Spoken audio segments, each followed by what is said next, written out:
Hello, everybody. I'm Rick DiClemente, and welcome to Astrology Unplugged. Tonight, we're doing astrology. If you're not with us, usually it's every Thursday night at 8, and some nights, about 3 nights out of the month, we do astrology-related items, and about 1 week out of the month, we do other things that are kind of related that might interest you.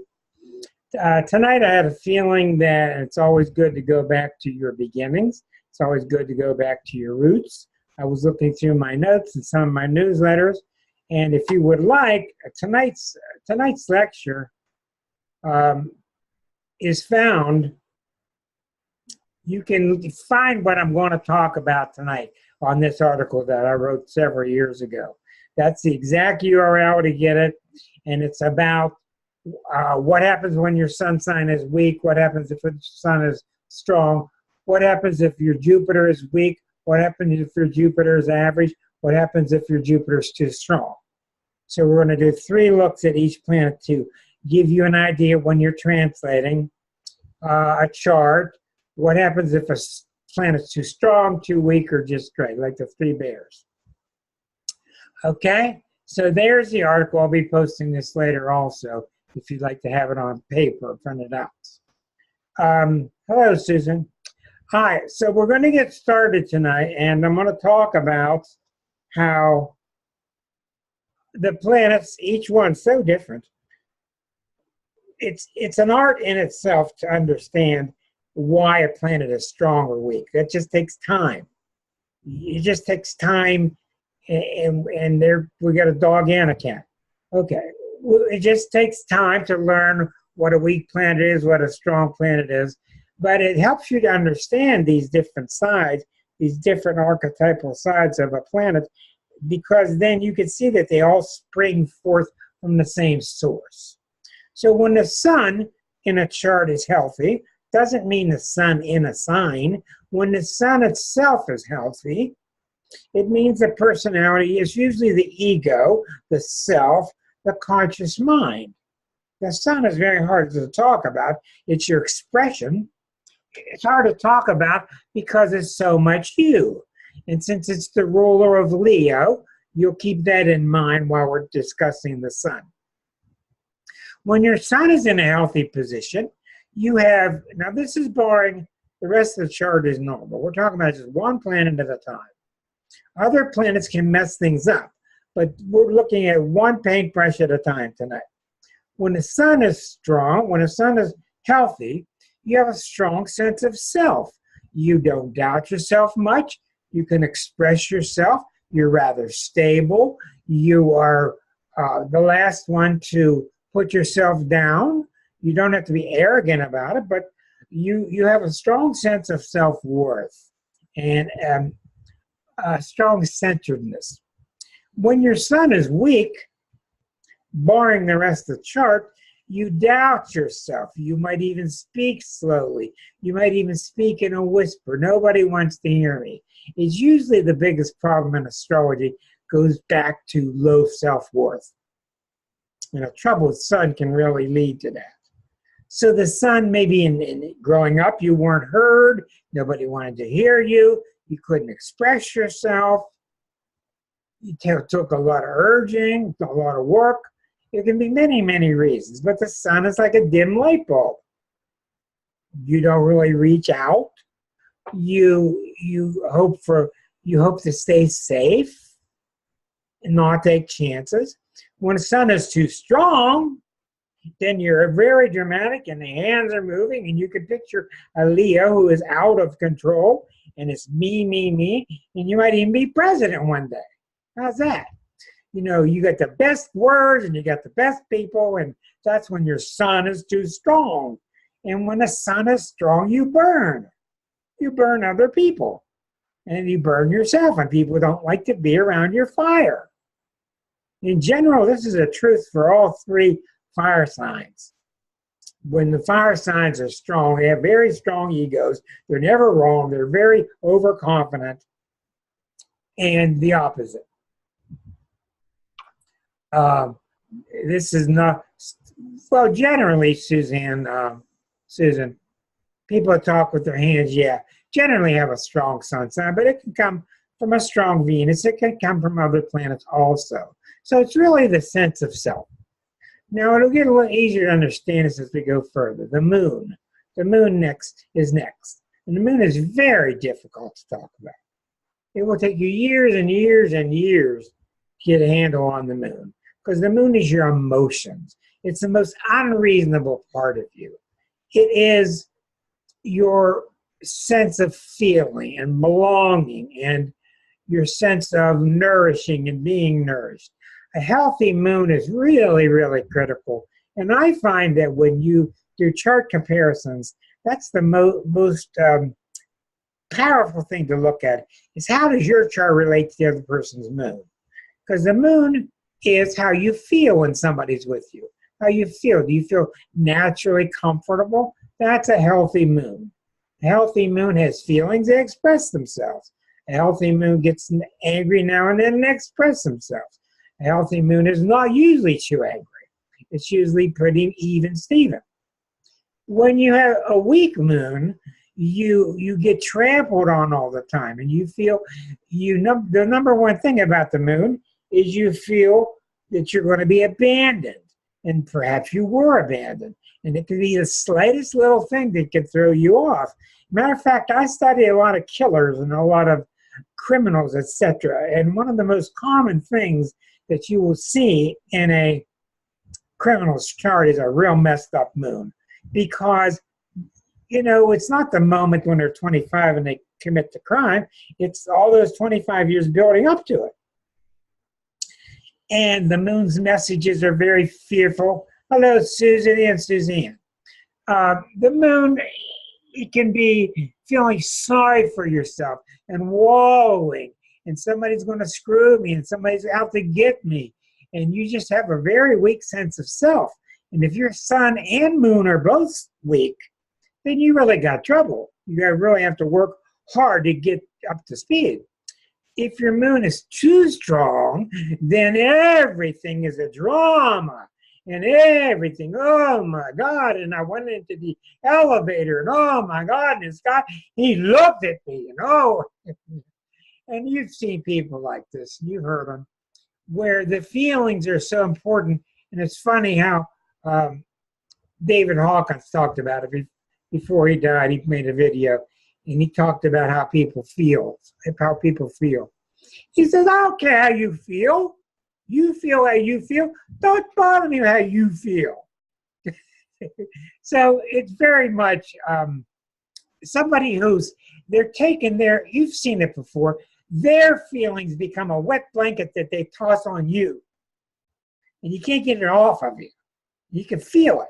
And it's really important to get out of those relationships, or at least put a brick wall between you and them, because what they're doing is they're looking for somebody to be codependent with.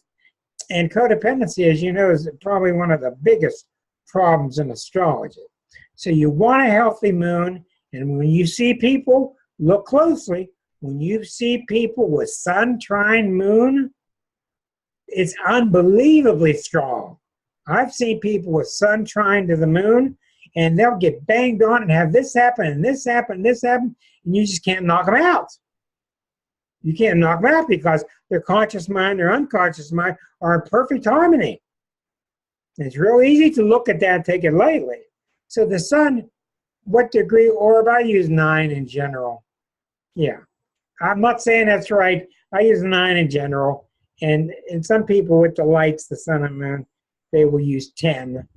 It's up to you. I do find it the sensitivity of the person you're looking at. I use a wider orb. If they're not as sensitive, I will use a smaller orb. But I've had pretty good success with 9 degrees. When I use it sextiles and inconjuncts and rarer aspects, I'll come down to like 6 degrees. Inconjuncts, I'll come down to even 3 degrees. So just ask yourself, does this planetary combination that makes this harsh aspect, does it seem to be operative in this person? That's the only way you're going to get anywhere. You've got to ask yourself the question. You never get a straight answer in astrology, which is a drag, but that's how it is. Okay, now I think you'll understand what we're doing here today better as we go on through the middle planets here. Mercury. Mercury is your mind. And if your Mercury is strong, and if it is healthy, that means you got a good attention span. This works for countries too, you know, and animals and everything, businesses. If your Mercury is healthy, you can communicate without stuttering. You can communicate. You feel confident with what you're saying. You're not real defensive of what you're thinking or saying, because Mercury is thinking and saying. Gemini, thinking and saying, thinking and communicating. You can communicate, and it gets received the kind of way that you intended it. If your Mercury is weak, then you don't trust your mind. You can't think very clearly. You don't have a lot of faith in your own mind. A lot of that comes from past life. It comes from parents who did not talk to you enough. You've all seen young children. It's a beautiful thing to see young children who've been spoken to their whole youth from the parent in a very healthy way. It's a beautiful thing to see a child just talk with you and they're very confident. Well, you can come back and mirror what's going on with the parent, usually. Now, I'll repeat this because I think it's important. For many, many years, I thought a lot of difficulties with people were the parents. And I investigated. Almost everybody I've ever read, I've at least talked about the parents' chart. It's very important to know what soil the person grew up in. But as of late, in the last several years, I have changed. I definitely believe that most of your difficulties, most of the chains around your ankles come from past lives. They do. They come from a whole history of many, many lifetimes. Okay. If your Mercury is too strong, then you're changing the subject all the time. You're stuttering. You're going too fast. Your mind is here and you're talking over here. And you see people like this, and what you can picture them is that the current that's going through their mind is just too strong. They're very curious about everything. They're very talkative. They lose track of a conversation. So the weak ones can't communicate, and the too strong ones over-communicate. I think that makes sense. If we get these planets done in time, what I'll do is I'll just switch to your chart, and we'll talk about each of your own charts and how I determine whether it's strong or weak. Okay, Venus is a wonderful planet to talk about. Venus and Mars are so important to talk about because they have a lot to do with your social sense. How are you at a party? How are you around people? Now, the Mercury is really important because you're talking, and the Sun and Moon are important, of course, but the Venus and Mars are like two ends of a battery. The Mars is you pushing forward, asserting yourself. The Venus is you receiving. Everybody wants to receive. In our heart, we want to be open and we want to receive. And what happens with many of us is we get hurt and the Venus shuts down. So the Venus could be said to be the yin, while Mars is the yang. Now, if your Venus is healthy, it's a beautiful thing to watch. Some Libras especially that have very healthy Venusian aspects. They can be very, very charming. They land on their feet. They're very pleasant. They have a way with words. Charm is the word. There is charm and there is BS. They're two different things. Some are charming and they just are charming. A healthy Venus is really real and they're glad to see you and they want to make you feel comfortable. Well, I'm getting so many phone calls tonight. The robots are busy. By the way, Saturn is retrograde tonight on the South Node. I don't know about you, but things are very tough here. And I'm looking up charts of people in the hospital and stuff. Saturn is retrograde opposite the North Node. It's on the South Node. That's very difficult in Capricorn. So Venus is very pleasant. On your Sun, yeah, well, that's no picnic, and we'd have to talk that through. Um, you ever been with somebody and they make you feel really comfortable? That's somebody with a nice Venus. You ever been with somebody and they make you uncomfortable? That's usually because of a Venus that is stressed. It's not a strong Venus, or the moon. So if the Venus is weak, they don't like to socialize. They fidget a lot. They're not comfortable. Therefore, they make you feel uncomfortable.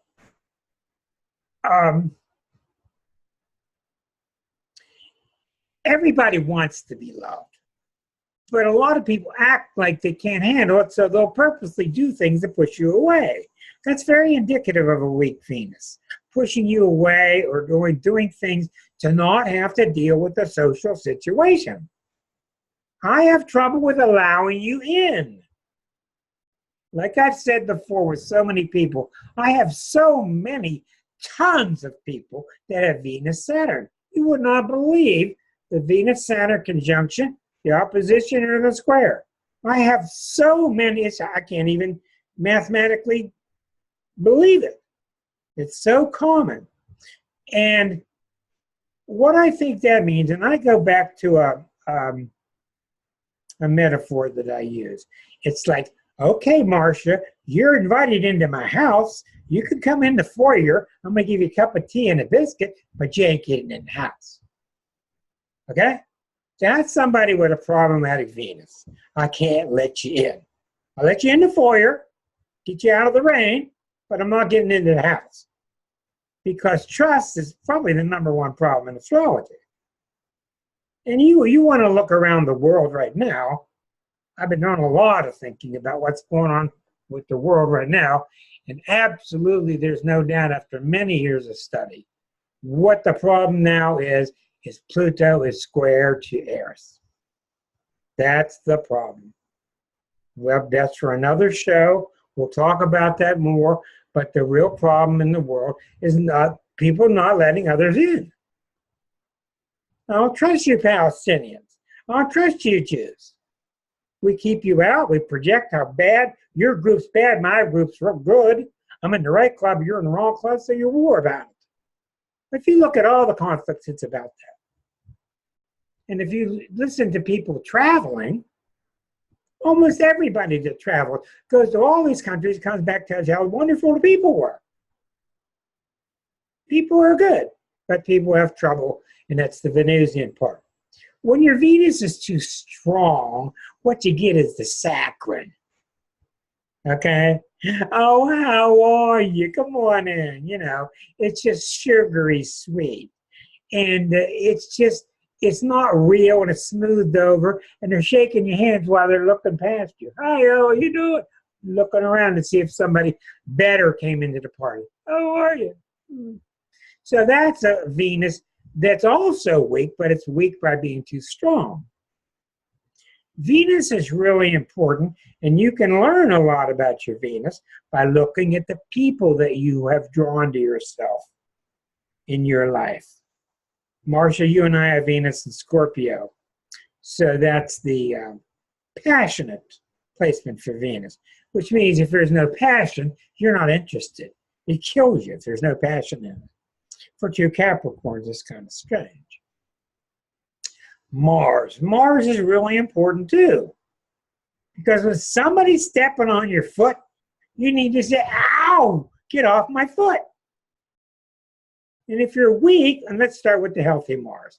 The healthy Mars will get off my foot, but you're not crazy about it. You see people with healthy Mars, they get up and they go and they get all these things done, and they come home and they're not even panting and they're doing fine.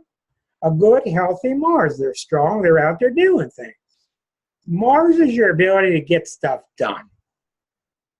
Mars is very self-oriented, and thank God you need at least one planet that is. You don't want it to be too self-oriented, okay? But Mars is dynamic. This is what I need. This is what I got to go do. When you see a lot of people getting stepped on, pushed around, it's almost always because something's on their Mars. Boundaries, yes. Boundaries, exactly. If you don't know what I'm saying, you YouTubers, I'm looking at the screen there. It's a chat box at the bottom, and us people that are on live are chatting with each other. You cannot see the message, but I can. So sometimes I'm responding to a message that they've typed me. Sometimes I can't respond to it. Sometimes my Mercury's overwhelmed. Okay, so the Mars is, I got something to do, I get up and I do it. And you know, that's what you want in life. Okay, if your Mars is weak, oh my God. Well, I was thinking about kind of doing that. You don't mind moving your foot off my foot, would you? You know, and I was kind of going to go here today, but I didn't want to mess you up, you know, and going like I'm not really sure about what I'm doing. And then Mars is real timid and it's mealy-mouthed, and it really can cause trouble because people sense that. People sense it. And one of the number one things that people, Suzanne's shaking her head like, I don't let that happen with me. That's one of the number one things that people do wrong is people use each other's energy. They steal each other's energy. Point number one in the Celestine prophecy. There went my Liza. My cat's just knocked something over. Cat's just knocked over the tree. I'm glad you're listening. If you could possibly stand that up again. They were having a wild time. Thank you. So, if your Mars is weak, you move and you worry about your footstep. You move, you drive with your brakes on. You move and I'd be more concerned with the bottom of it. Okay, thanks. So that's the problem with a weak Mars. You don't move with your instincts. If you know Aries people, one of the wonderful things about Aries is they know what they want, they get up and they go do it. It's just a wonderful thing. I remember about 7 years ago when Uranus went into Aries. Uranus went into Aries in 2011 in May. Now, 88% of the world are non-Aries.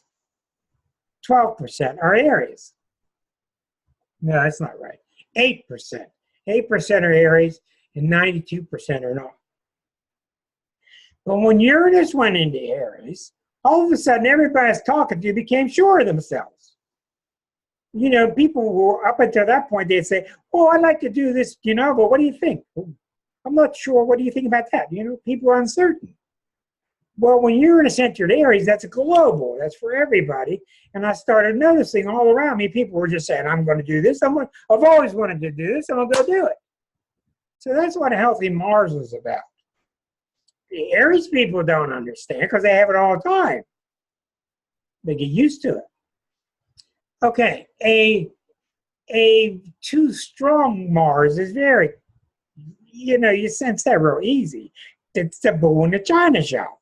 They're just too dynamic. They shove you out of the way. The typical Aries or a healthy Mars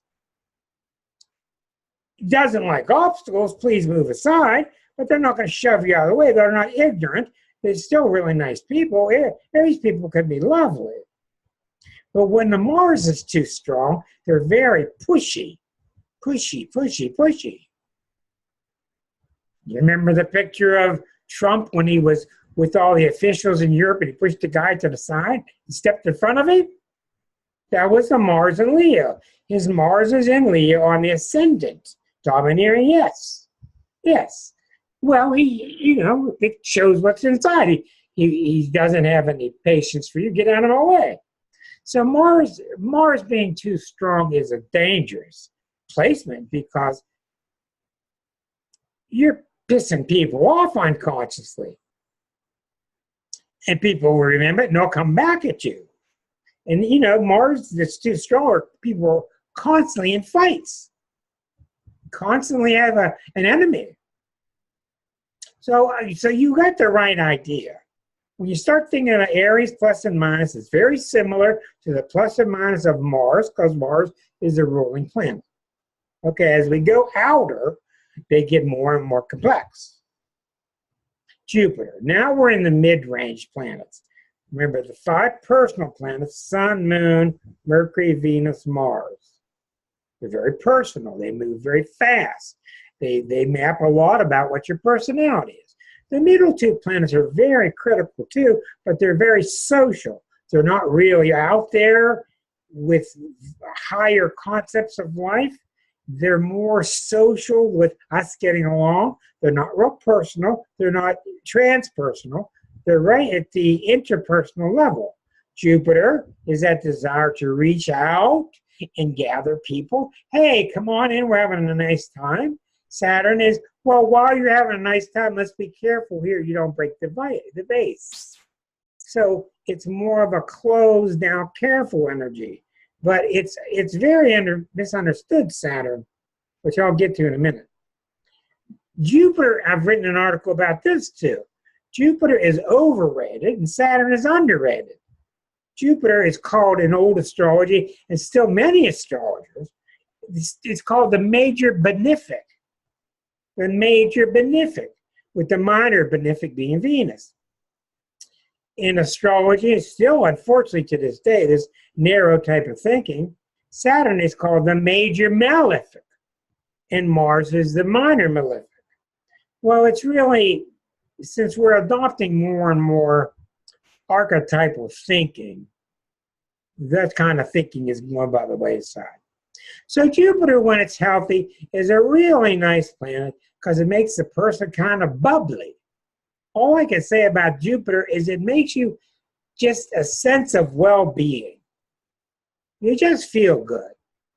And it's easy to get confused with a nice moon. It's easy to get confused with a nice sun. It's hard to see Jupiter. Jupiter is probably the least written about of any planet through the years. Everybody thinks, oh, it's good, it's great, it's always good luck. And it's just not that way. It is the least troublesome in a lot of ways. So when your Jupiter's healthy, you say, hey, I got a nice place to go get in the car, we're going to go. They get in and say, okay, where are we going? It's not a big deal. It's not a crisis. Okay, they get in. It's, would you like to invest in this company? Well, maybe I would, maybe I wouldn't. A healthy Jupiter is not overly excitable. Maybe I'd like to invest and help you out. Maybe I won't, but I'm going to think about it. It's more rational and balanced. A weak Jupiter can really be problematic. And this is where Arroyo comes in. A weak Jupiter can act just like an overly strong Jupiter because it overcompensates. Okay? A weak Jupiter means I don't have much faith going forward. Jupiter is the hardest planet there is to define, but I've always looked at it as I want to reach out and grow forward. That's what Jupiter does. I want to expand. One of the great indications, I've had many people in my office that are Sagittarians, and they say, I want to travel. And I say, well, where would you like to go? And they almost, every one of them says, I don't care. I just want to go. That's Jupiter. And the sense of going and expanding. They love being travel agents. They love traveling. That's a healthy Jupiter. Now, a weak Jupiter. Now, I'm not going to mention names here because this gets touchy. A weak Jupiter, I'm not sure I want to try that. And if I go to grad school, well, I might get screwed up the way my mom, she went to grad school. She got screwed up. So they're nervous about anything that's got to do with expanding, anything to do with spending money. Maybe I shouldn't have spent that money. Maybe I should have kept it. Okay?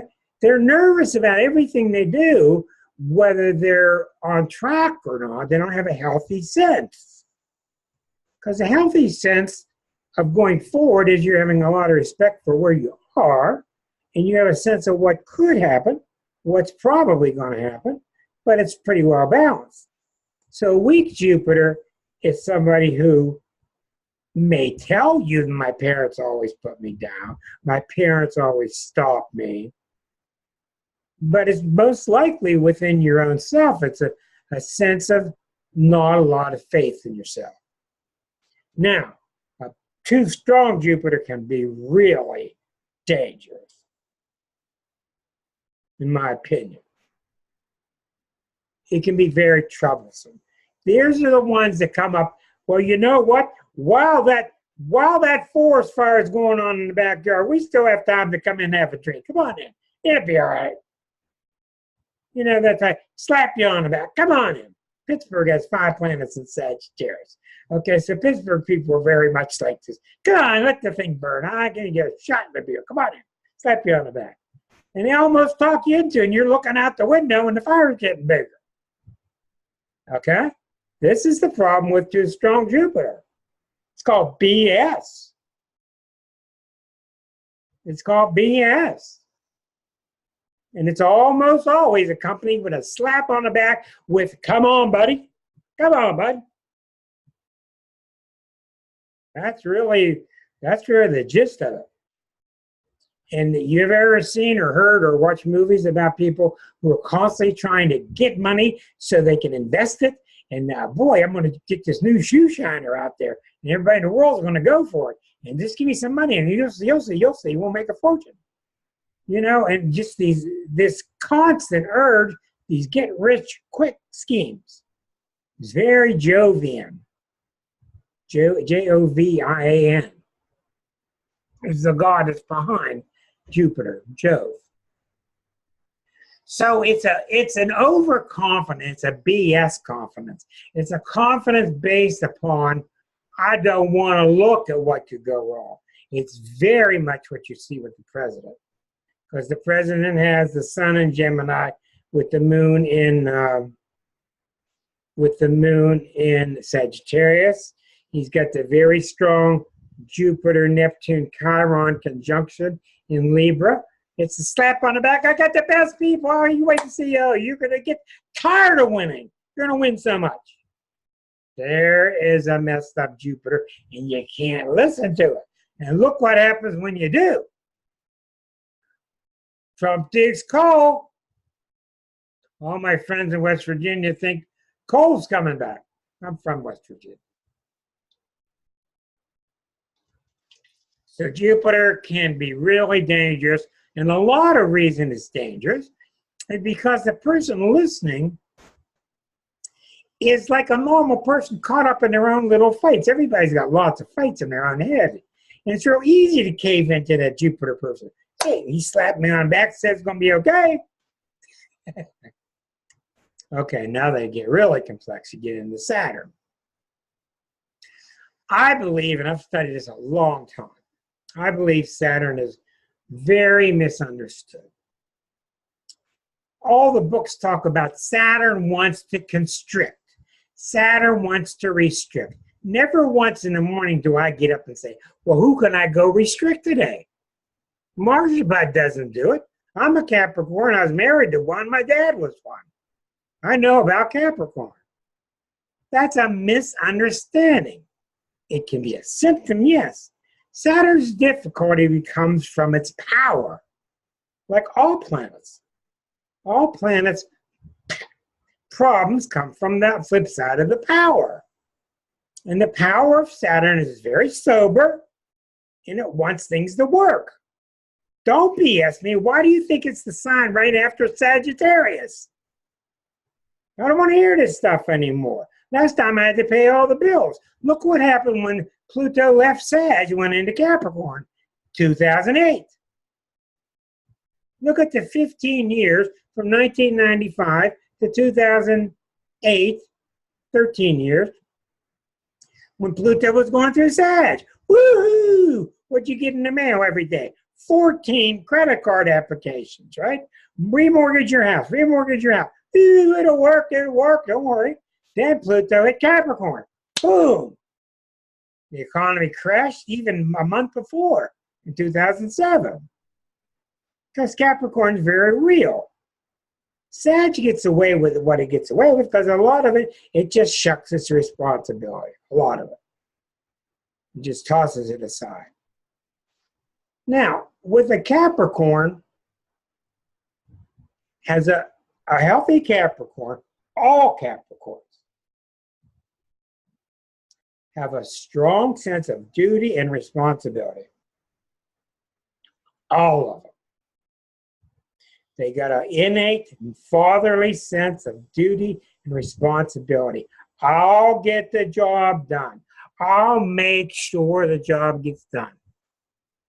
And I'll guarantee you when Marcia Budd was working on Broadway and she was back there in props or in management, whatever she was doing on stage, I'll bet people put things in her hand and walked away and said, don't worry, Marcia will get it done. I'm sure that happened. It happens with me. Look at the cat. I'm sure I might get my head rubbed. Okay, so it all stems from this ice field around Saturn, which is containing it. And for the longest time, hundreds of years, it's the farthest planet we could see with the naked eye. So we thought the whole solar system was within the realm of Saturn. And Saturn is like guarding the whole solar system with its ice rings. And Saturn can be limiting because Saturn wants to make sure it works. It wants to make sure. Now, when you have a weak Saturn, you don't have your life together. You haven't thought out things. Things aren't planned. You don't have a good structure to your life. You haven't got a strong sense of responsibility. Your sense of it is wrong. It can be from you being overly responsible. It can be from you being under-responsible. But it's a sense of you're not handling the responsibility of yourself. A dramatically strong Saturn can be very difficult because it wants to control everything, and it's so absorbed in making sure that it becomes restrictive. Oh, I can't let you have two of those, buddy. I can only let you have one of those. Because it's based in non-trust. The number one cardinal thing that Capricorns need to learn is to trust.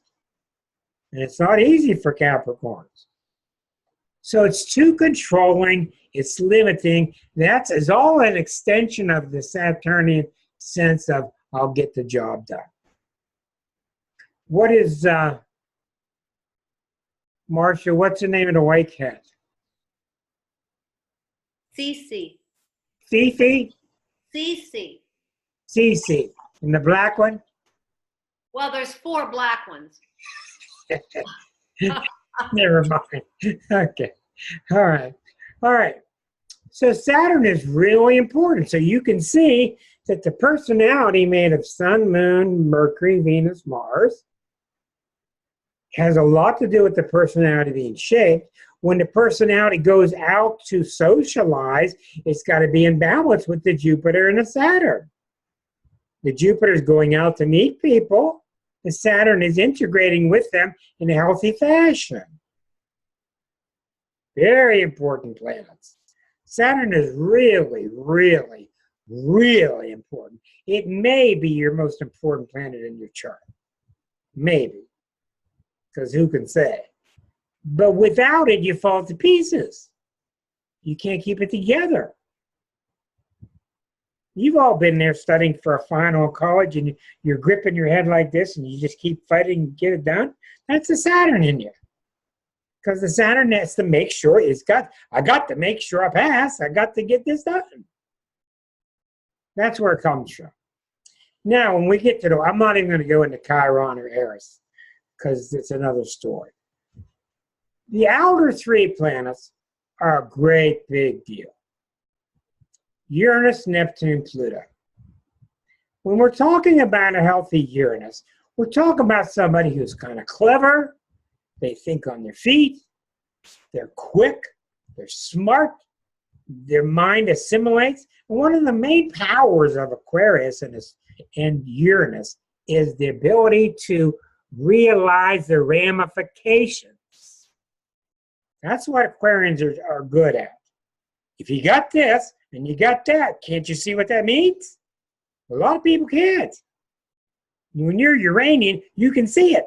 And isn't it funny that almost everybody that's a maniac for the environment is an Aquarian? They're maniacs about the environment. And it just makes sense. Because they see if you treat this like this and this like that, well, you see what's going to happen? So, when you have a healthy Uranus, you're very friendly, you're very loyal, you're thinking about the whole. You're not thinking about me in the bottom line. You're thinking about all of us, what I'm going to apply. If I apply it to all of us at once, wouldn't it be better? And you see Uranus operating perfectly by analyzing FDR. There's where it came from. Abraham Lincoln. There's your two Aquarians. Saved the country twice. I mean, Lincoln did it by himself, really. FDR had a lot of help. But that mindset, I'm not thinking of me, I'm thinking of all of us. This is the mindset that we need now, but we got to dredge through this ugly Capricorn stuff still for another 5 years before we start seeing planets go into Aquarius. Then you'll start to see people saying, I'm doing this for the good of the whole. You know, the Spock statement of, you know, the needs of the many outweighs the needs of the single individual. So Uranus is very much about that. When the Uranus is weak, there's just a very weak sense of self. You don't have a sense of individuality. You don't have a sense of, I can be myself, I can be okay. Because every time you start to talk, you think that someone out there is going to jump on you. Okay? Hello, Peter. You think someone's going to start criticizing you. You don't have a sense of self. When your Uranus is too strong, whoa, can that be flipped out as an Aquarian joins us? When the Uranus is too strong, you can get people that are haywire, they're grasping concepts that are so flipped out, but they can't explain it to you. They're kind of wiry and unpredictable, and they're known by sudden jerky movements. When you watch the comedy of Jerry Lewis, when you watch the comedy of Curly, those were two Uranian people. Remember how Curly would dance backward, you know, and Jerry Lewis would go, woo, woo, you know, it's almost this energy that's bouncing around crazy inside. Well, that's what happens when the Uranus is too strong, because it actually is a very powerful cosmic energy that's pouring through you, and you just can't handle. You can't handle the current. And you come off, woo, much like you saw Curly Howard with the Stooges. He was very, very Uranian. What ended up happening to him? He died of 2 different strokes that he had. That's what brought him down. That's where he got his genius. You see the Uranus in the genius of Peter Sellers. Whenever you see Robin Williams, whenever you see a comedian who can just turn on a dime and wow, where'd they come from? That's Uranian energy. I'm born with the sun opposite Uranus. That's why I'm quick. But it's it's like riding a Bronco all the time. It ain't easy. Okay. Jonathan Winters, yes, he was a Scorpio, but definitely any of the comedians with really strong wit, very quick wit, is Uranian. Neptune, boys, this is a tough one to talk about. Okay, when you have a healthy Neptune, which is usually the planet that's ignored in this country because we don't understand Neptune. Neptune is very much a Hindu planet, a Buddhist type of planet. It's the planet of selflessness. It's the planet that resides in all the really nice lyrics of George Harrison. Life goes on within you and without you. The quiet and letting things be passive. So it's really, really different, and it's very powerful, but it's very subtle. Very subtle.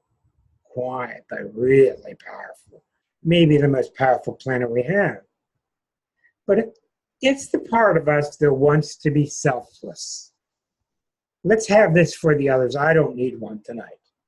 I can forgive my peace, forfeit my peace so that they can have some. That wonderful sense of selflessness. Can really screw you up, though. Neptune's very tricky because we're not trained for it at all. If anything, the United States is an anti-Neptune country. Go get more, get more for yourself, get more. Put it in the basement, lock it up. Everybody looking? Neptune's the opposite. What for? Open the doors, let the people have it. When your Neptune is weak, you don't have, and this is crucial. People don't think it is, but I see it. When your Neptune is weak, you don't have a sense of communication with God. You don't have a community with nature, with the universe, whatever you call it. You don't have that sense. You don't even know it exists. And that can lead to all kind of dismay. It can lead to all types of uncertainty. You don't trust God. You got to do it all yourself. As I said last week, I asked my friend, is your source someone else's wallet or is your source God? And if you're American, you believe your source is your boss's wallet, you're in trouble. Because that person could leave. That person could blow their money. That person could start disliking you. You can't be dependent on somebody else. Your ultimate source, if your source is God or the universe, it is endless, it is timeless. And they keep telling us over and over in all the books, I know what you need before you even say it. That's not made up. That's the universal flow of riches,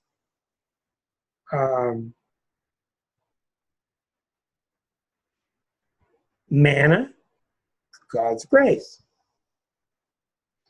When the Neptune's too strong, oh boy, do you see him in this field, in the New Age field. Oh boy, I was at the fair and I did readings for people, and it was far out. And you see these people, wow, and these people are just lost. They got a couple little words of the New Age implemented in their mind, but the rest of it's just swimming in there. And you see these people that are usually pseudo-selves, pseudo-gurus. They think that they're really getting orders from on high, but they're not. They're high from the orders that they're giving themselves. So Neptune can be very, very dangerous. Alcoholism, drug use, escape. When Neptune hits us, it's almost always run off and have an affair. Almost always. The secret to Neptune is Neptune makes you very unhappy with your life. It's not that Neptune's the unhappy planet, but it makes you unhappy with what you got because it makes you yearn for the oneness. It makes you yearn for the allness. I don't care what you have. Neptune makes you yearn to drop everything. What's the latest film coming out now on Ram Dass, who's 86? How to Be Nobody? The title's like that. How to Become Nobody, which he's talked about since 1960. Only when you die shall you be reborn. Well, what the unfortunate part is that Christ's message, which is really enveloping that idea, came to us, through us, whatever, through the churches and became all this fire and brimstone. It became the law of behaving. You got to act this way. And that's what screwed us up, instead of learning that God is forgiving and God is not punitive, etc. I don't want to become a preacher here. But that's the positive side of Neptune's realizing that. So people in the West, when they get hit by Neptune, it can be very challenging. I've had clients that I've refused during Neptune transits. I just say, I cannot talk to you now while this planet's on you. I am sorry. I would confuse you. There's nothing I can do. This is between you and your maker. You've got to get your spiritual life in order, and when it's over, I'll be glad to deal with you then. Tough planet, tough. Which leaves us with the big mama, Pluto. Okay, well, Pluto's been wreaking havoc on us for 11 years now. And it's not going to let up till 2023, 2025. We got a lot of Pluto left, including Saturn, Pluto joining together in 2020.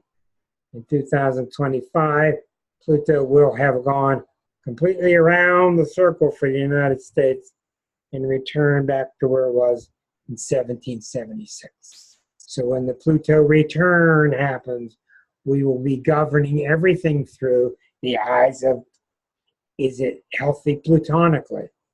What does Pluto, the main thing about Pluto, are you brave and are you abusing your power? Are you brave? And are you using your power or abusing it? That's why you're seeing so many idols falling now.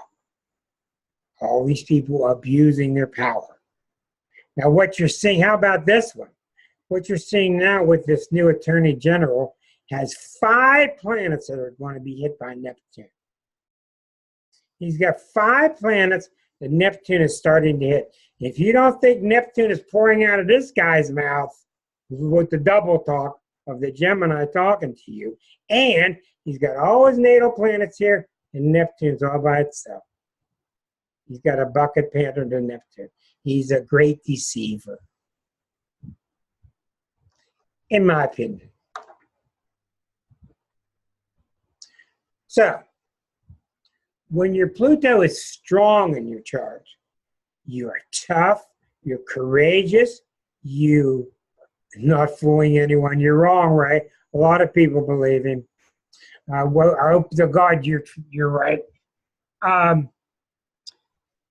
Pluto makes you ballsy. When I think of Pluto, I think of Katharine Hepburn. Even though she was a Taurus, she was just so strong. She was not going to let whatever that disease that she had.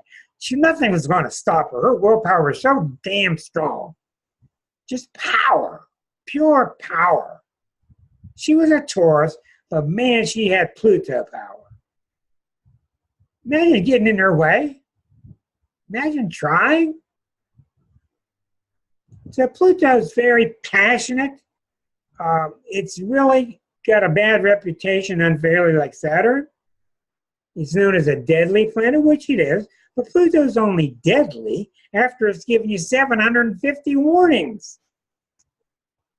If you don't do something about that leak in your basement, if you don't do something about that leak in your basement, if you do, then all of a sudden one day your house falls down. And that's Pluto's job to get rid of you. But it's not like it didn't give you a warning. You see? Pluto's very strong. Pluto, I've used so many analogies through the years. By the way, I wanted to rebroadcast this. If tonight's video isn't your bailiwick, you can get this article I wrote years ago at this website.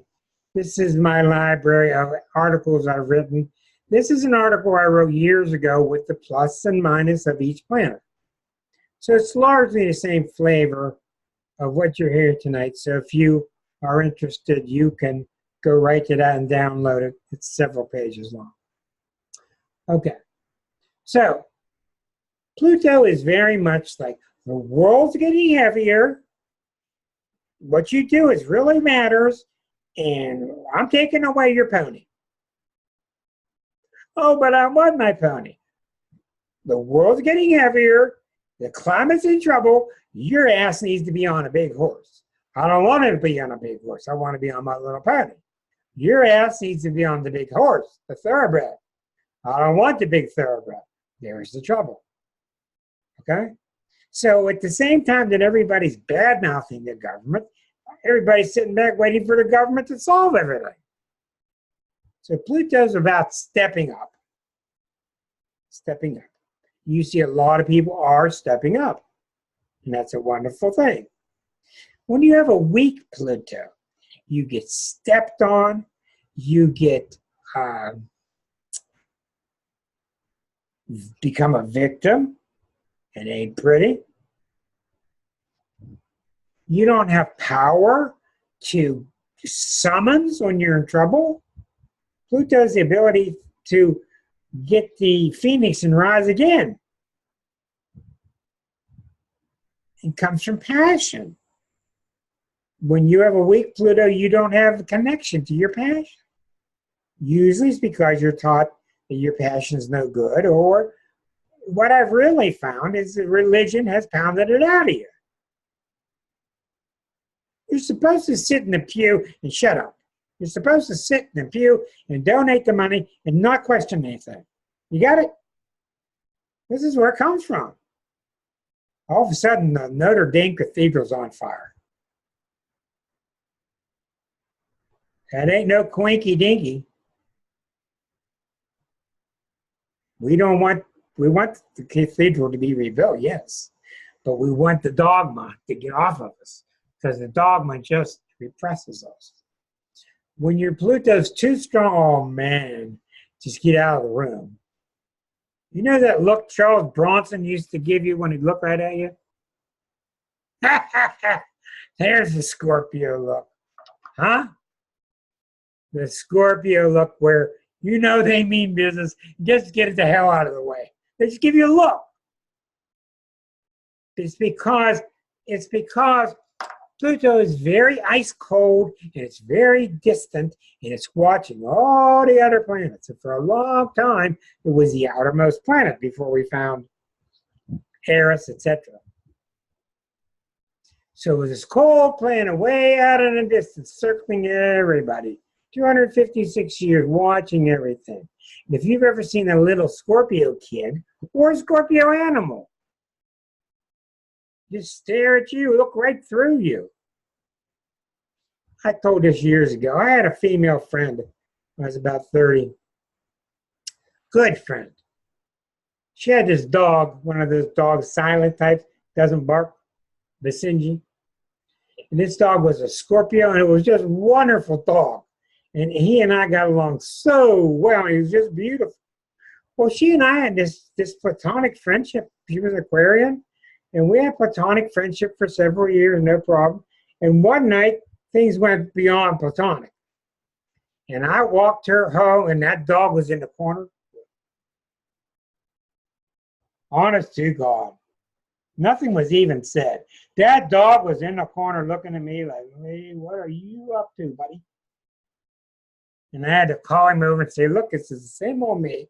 Nothing's changed. And then everything was okay. But Pluto is known for looking through things. When you have a strong Pluto, you can just zap right into the meaning of something. Okay? You can see it. Now, the problem when it gets too strong is twofold.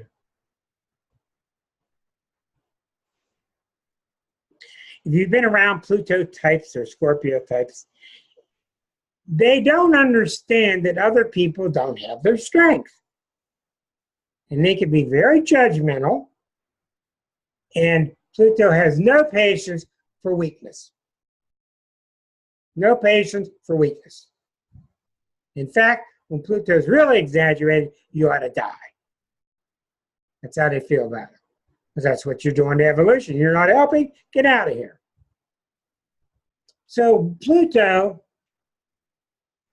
I've always said that if I were raising a child, my child started to date a Scorpio, I would just tell him very simply, when you're with him or her and you come home, do you feel stronger or do you feel sucked upon? That's it. Do you feel stronger and strengthened? Like you've been with Katharine Hepburn all night? Or do you feel depleted? Because that's what they're doing. They're sucking your energy. Energy vampires. The second dangerous side of Scorpio is self-hatred. I've seen many, many Scorpios. For a long time, I used to be very anti-Scorpio, and I've changed dramatically in the last 20 years. I've become much more pro, much more admiring of their power and strength. But when you get a bad one, you're really in trouble. You're in trouble because they're not going to stop. And it's all because of self-hatred. Period. And if they hate themselves, get out. Get out. They're going to spread that hatred. They're going to find everybody's weak spot and try to bring everybody down. Because how dare you be in God's world and be weak? So they're really too tough on themselves. That's why when I wrote the Scorpio chapter in the book, I ended it with a very clear message, heartfelt, very honest. Scorpios have to learn self-care, self-compassion. And one of the commonalities between Scorpio and Virgo is a lot of that Scorpios and Virgos see self-compassion as allowing weakness. And self-compassion has nothing to do with weakness. Actually, it's got to do with strength. When you're compassionate, you're being strong. But if you're living in a world where it's not allowed, you have trouble. So there you have all 10 planets, normal usage, when it's weak, when it's strong. Since we're at the end of the hour, ending the hour, I'm going to say goodnight to the YouTubers. And you guys can always join us on any Thursday night for free, 8 o'clock Eastern. Just go to Google and type in Astrology Unplugged, and you can get unplugged like the rest of us. We'll see you next week.